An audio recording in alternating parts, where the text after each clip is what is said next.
మన పెద్దవాళ్ళు అంటూ ఉంటారు కదండి, మనం పంచభక్ష పరమాణాలు తిన్నా కానీ పచ్చడి మెతుకులతో 2 ముద్దలు తిన్నా చాలు కడుపు నిండిపోతుంది, తృప్తిగా ఉంటుంది అంటారు కదా. అందుకని నేనైతే ఈరోజు పక్కా పల్లెటూరు స్టైల్లో చేసి టమాటా పచ్చిమిర్చి రోటి పచ్చడి అయితే చేసి చూపించబోతున్నాను.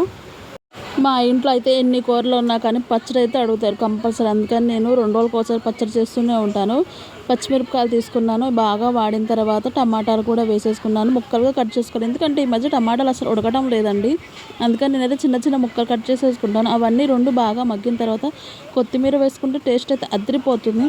కరివేపాకు కూడా వేసుకోవచ్చు. కరివేపాకు అయితే లేదు నా దగ్గర, అందుకని వేయలేదు. కరివేపాకు కూడా వేసుకుంటే బాగుంటుంది.